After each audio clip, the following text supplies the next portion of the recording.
Talk to me nice, talk to me honestly. Look in my eyes, don't let it fall on me. Say you're a good guy, make me believe it.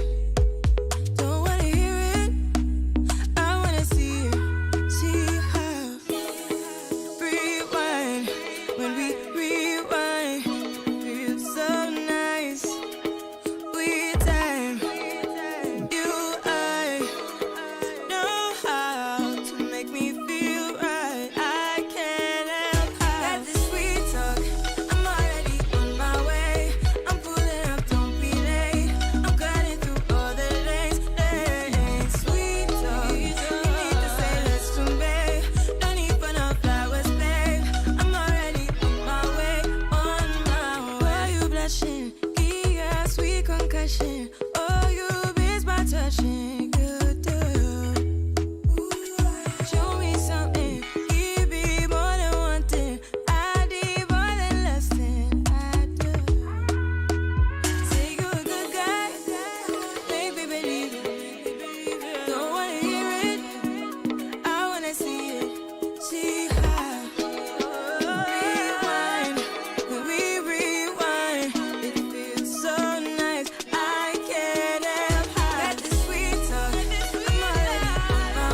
I see me.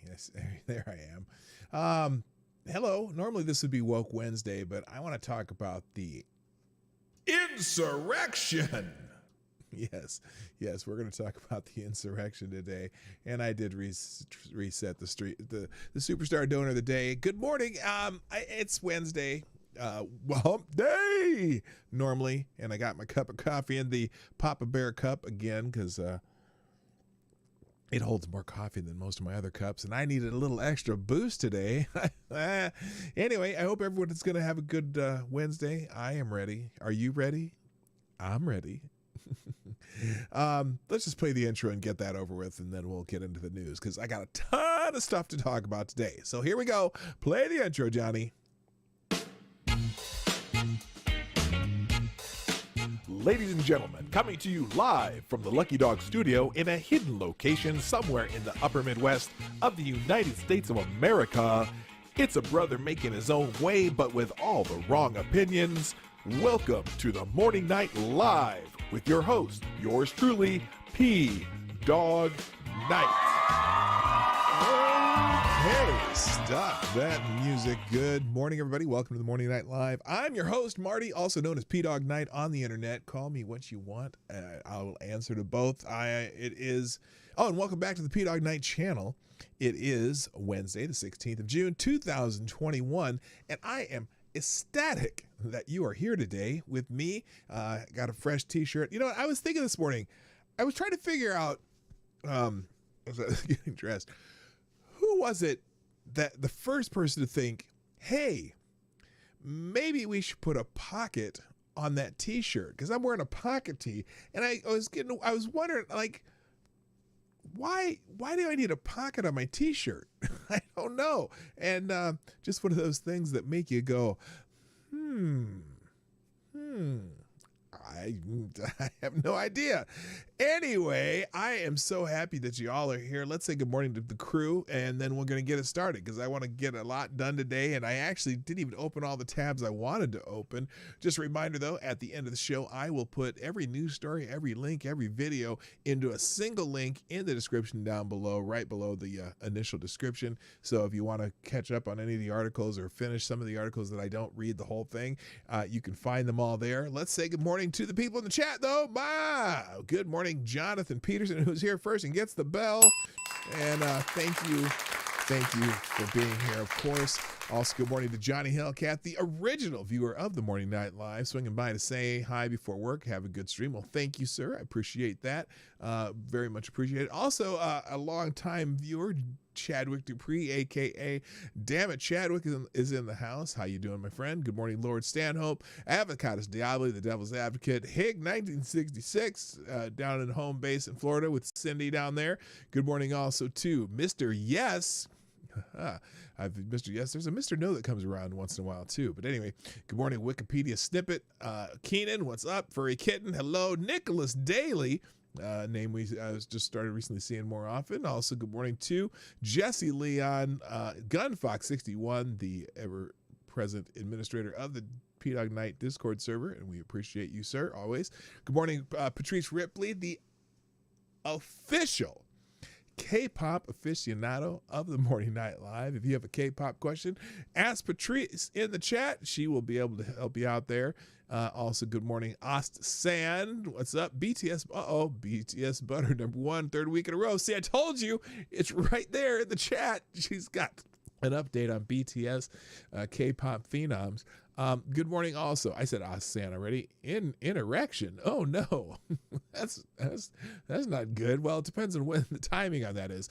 Also, good morning too. I think I already said Wikipedia snippet. What's up? Also, Uncle Bad Touch is in the house. Come on, man. I know who you are. Uncle Bad Touch. We know exactly who you are. Also, Alone's in the house, a.k.a. Always Lost and Nothing Else. Alone. Till now, I always got by on my own. I never really cared until I met you. I work my fingers to the bone. How do I get you alone? Little heart action there. I just had to do it once. I haven't done it in a while, so I figured I'd throw one out there. Also, good morning to Tyler F., Black Hebrew Israelite. That's right. And I think that's all the chat so far. So here we go. And by the way, if you like what we do during the show, make sure you hit a like button at some point. Share the stream out. Share, please. That's the pinned tweet at the top there. Although I'm going to take that down in a minute. And I am also, as if you want to sponsor the show, you can do that through Streamlabs or YouTube Super Chats, Venmo, Cash App, however you want to do that. If I say it once a day because I feel obligated to, but you know what? I'm more than happy to.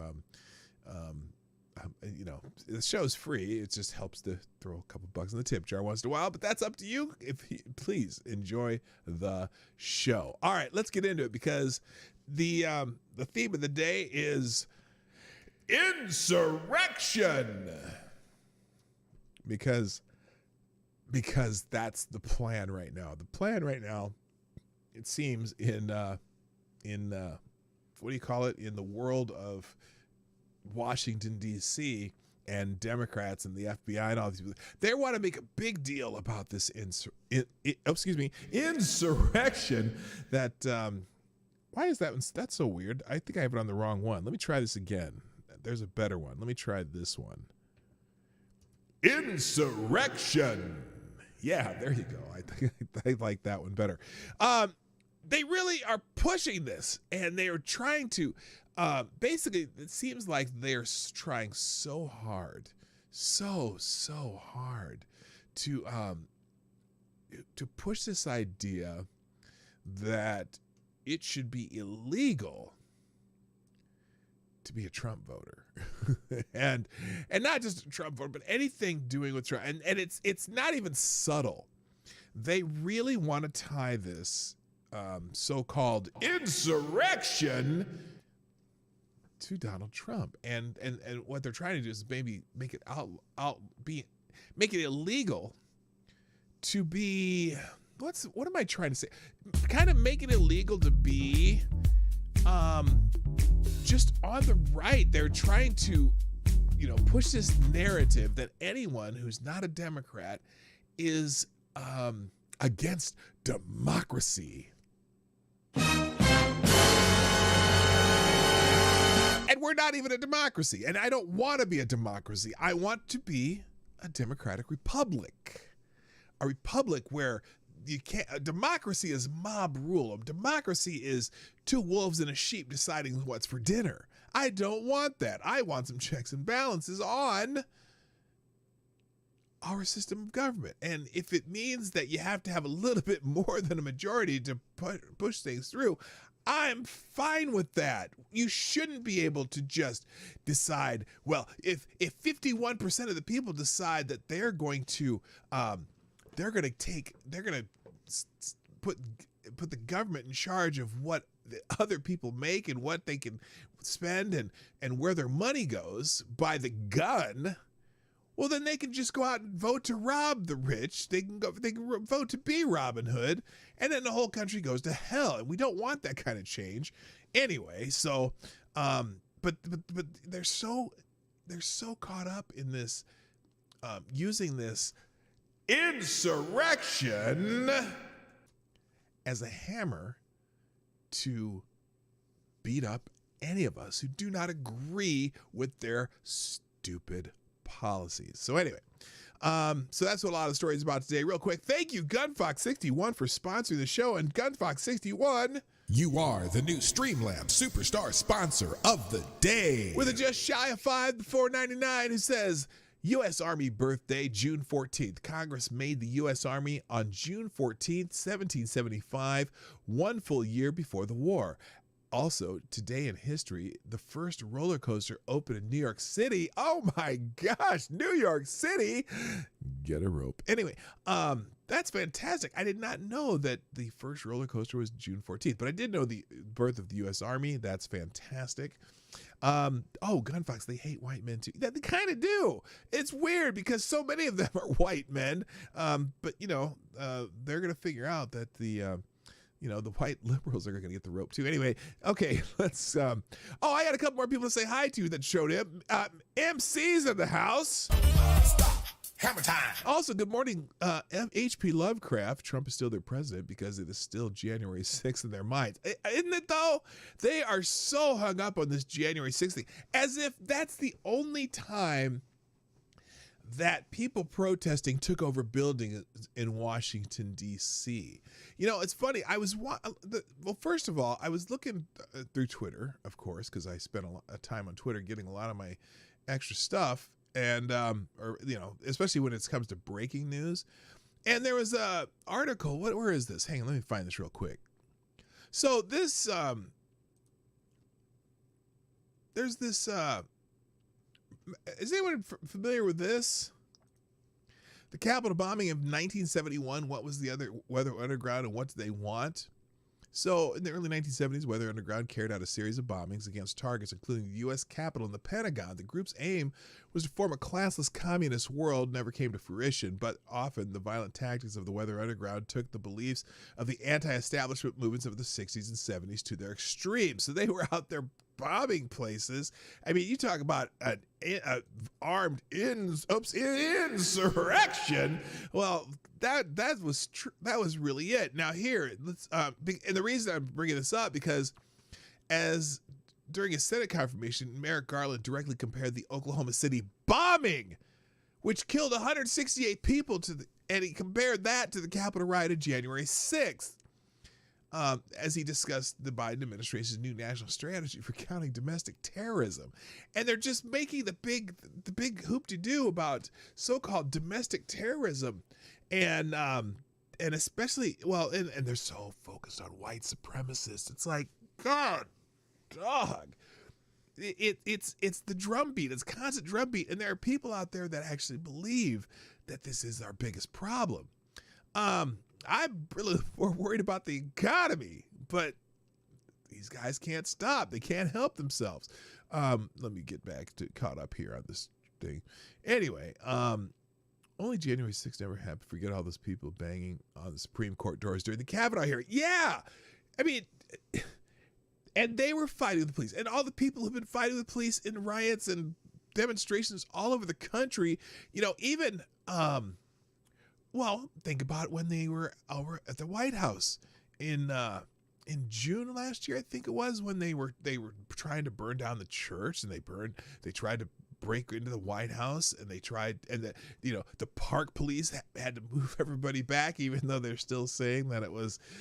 Well, some people are still saying, now that we have the report. There's speaking of which, not the park police, the Metro DC police are the ones who moved all those protesters back, right? And the reports are coming out from the IG that it was the DC police and not the Capitol police or the park police.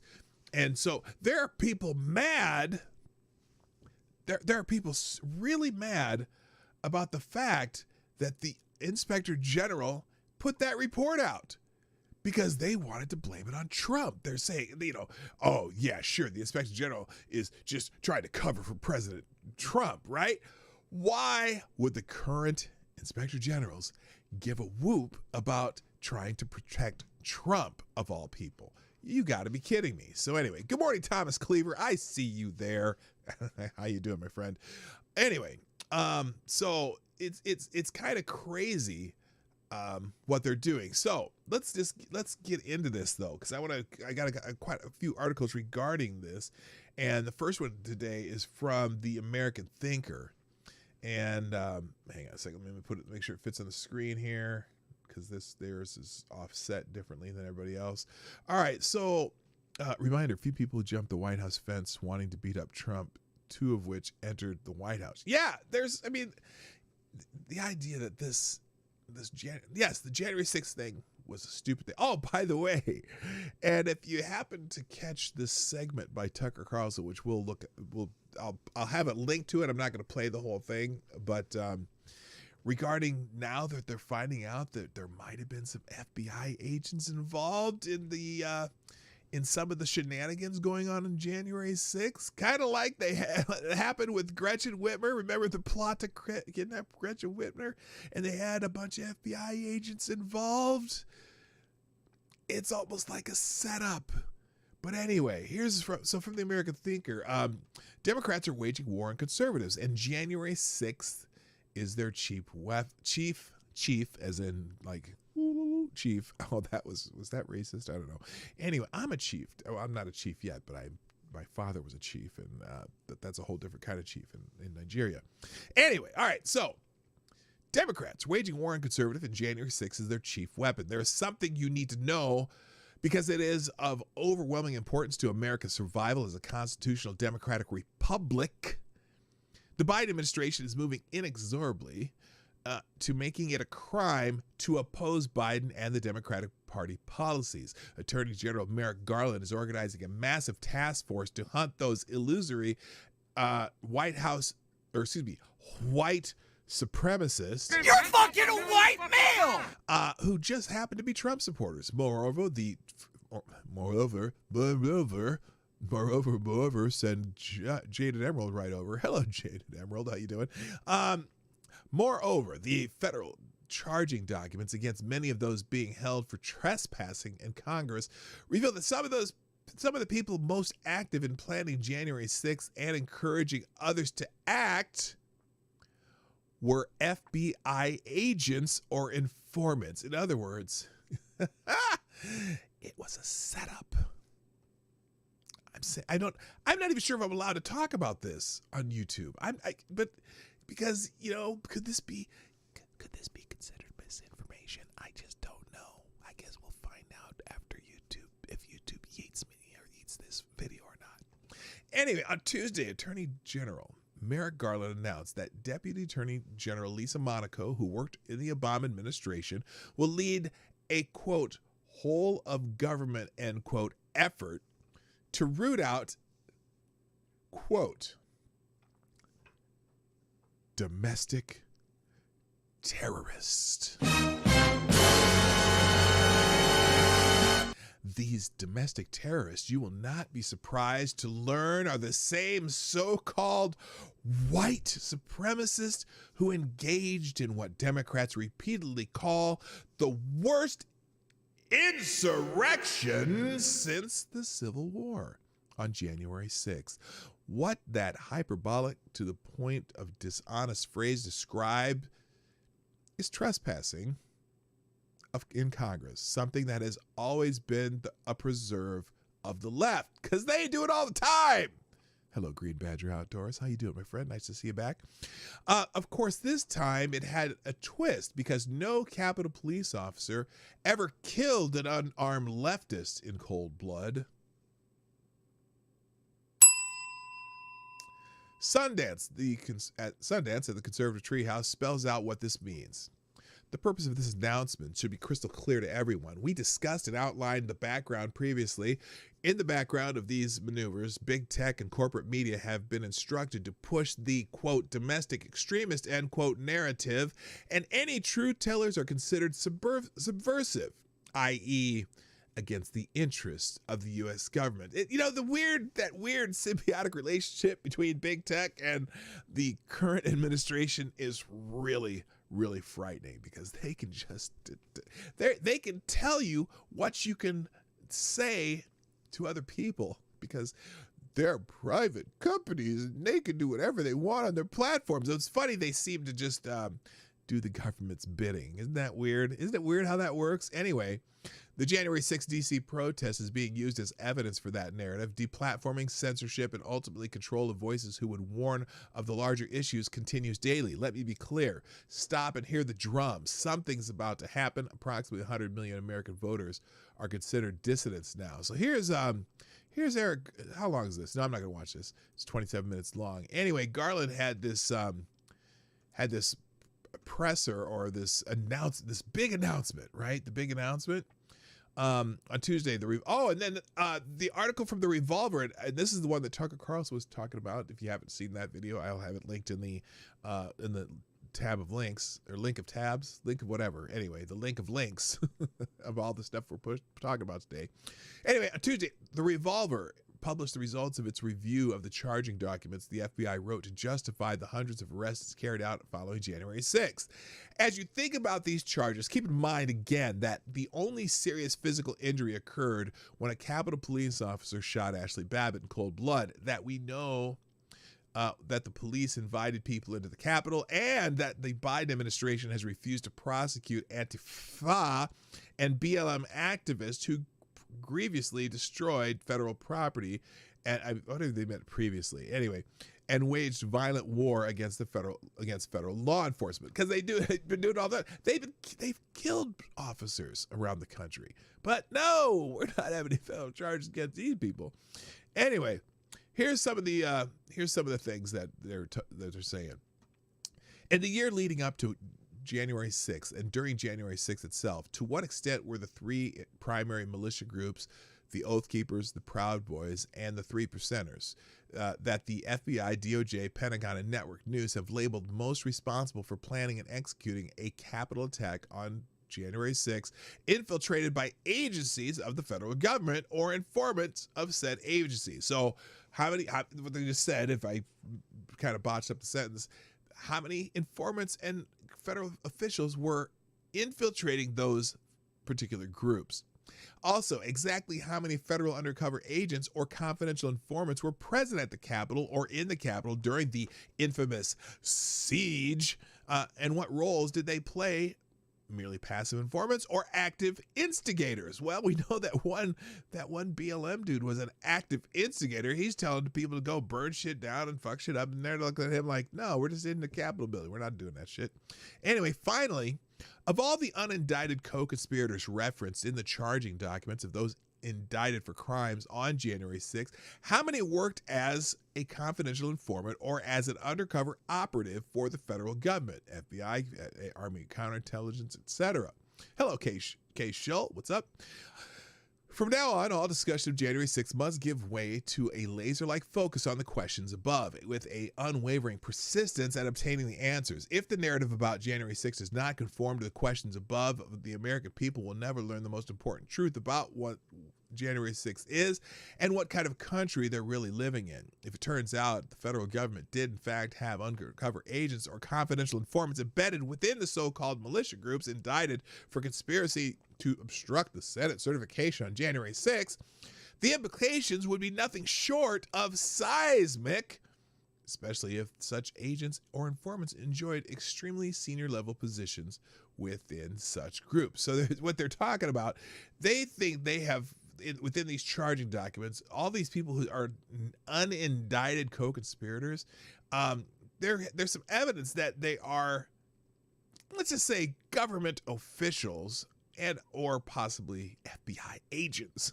Just like it happened in Michigan. Like one time when what did they have? Like there was a time they were going up to scope out, what's the governor name? Gretchen Whitler's second home, and there was 5 guys in a van, and 3 of the 5 were FBI agents or informants.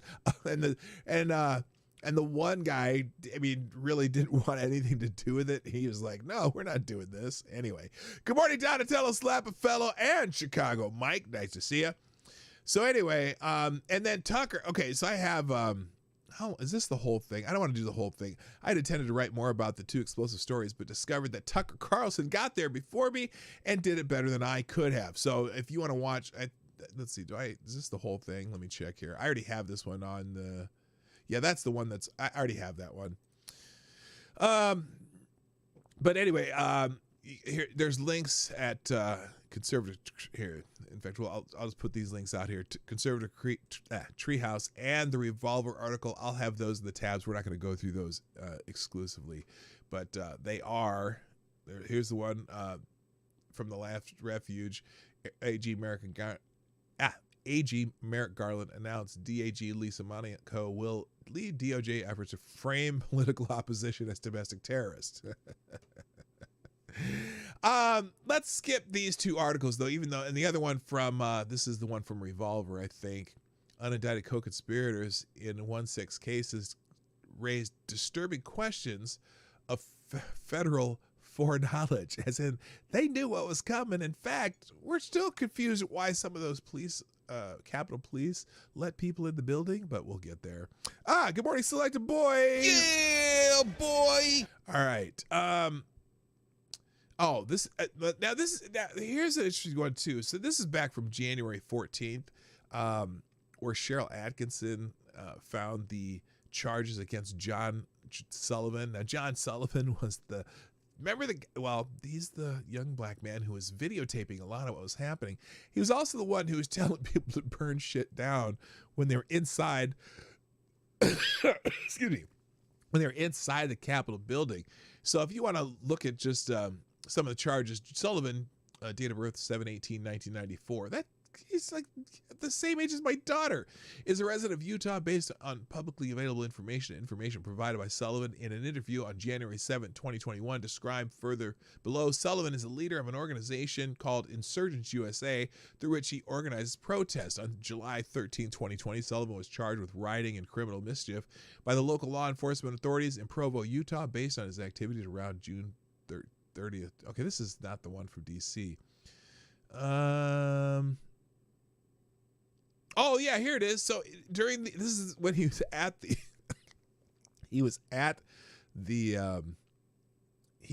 January 6th, but he's a left-wing writer. He was the one talking about they wanted to get Trump and all this stuff. Well, anyway, the United States obtained a video of Sullivan posted on YouTube in which, while attending the protest in Washington, D.C., Sullivan can be seen telling the crowd over a microphone, "We about to burn this shit down. We got to rip Trump out of office, fucking pull him out of that shit. We ain't waiting until the next election. We about to go get that motherfucker." Sullivan then can be seen leading the crowd in a chant of "It's time for a revolution." Now, this is when he was in, that was the thing from Utah.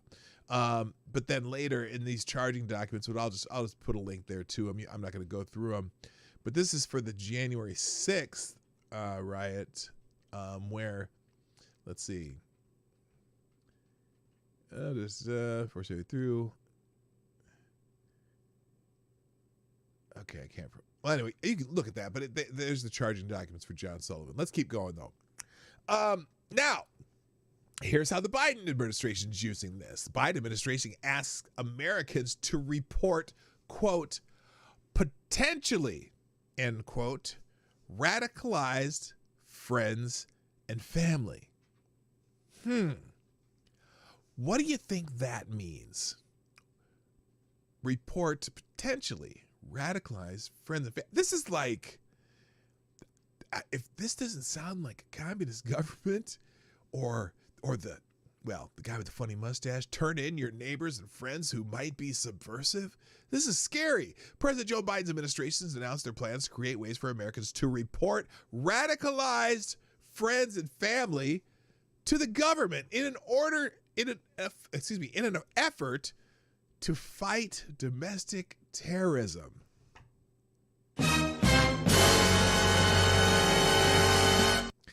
In a conversation with reporters, one senior administration official explained the importance of stopping politically fueled violence before it starts.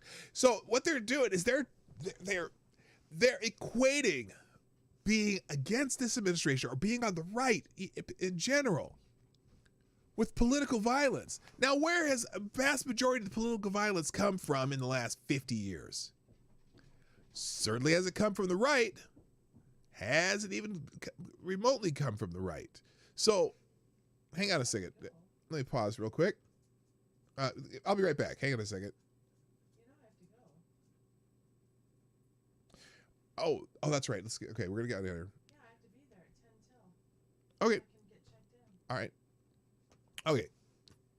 Here's the thing. I made a mistake here when I started the show today, so I'm gonna pause this show for the day. I have to drive my wife somewhere, so I'm gonna end the show. We will be back and do the show later this afternoon. We'll finish the show. Apologize, I made an error here, so unfortunately I'm going to close it down. Anyway, guys, let's do this. So I will be back this afternoon. We'll say 3 o'clock Eastern, 3 o'clock Eastern, 2 o'clock Central, and we'll see you then. So my apologies, everybody. And I'm going to go for now. So we'll see you later. Bye-bye. Hey, this is Dawg Knight, and thank you for watching today on the Dawg Knight Channel. If you have an observation or remark you'd like to make about this video or my channel, I absolutely welcome you to write it in the comment section down below. I really look forward to hearing from you. And before you go, if you like what you saw but you're not already subscribed, please make sure you hit the subscribe button and definitely click that bell that pops up afterwards so you'll be notified when I post new videos or when we go live. I broadcast my live show, The Morning Night Live, Monday through Friday at 10 o'clock Eastern, 9 o'clock Central. A special thank you to all the supporters of this channel who share our videos on social media and who make donations through Streamlabs, YouTube, Venmo, and Cash App, which are all linked in the description down below. Thanks again, and until next time, I'm Dawg Knight, and I'm out of here.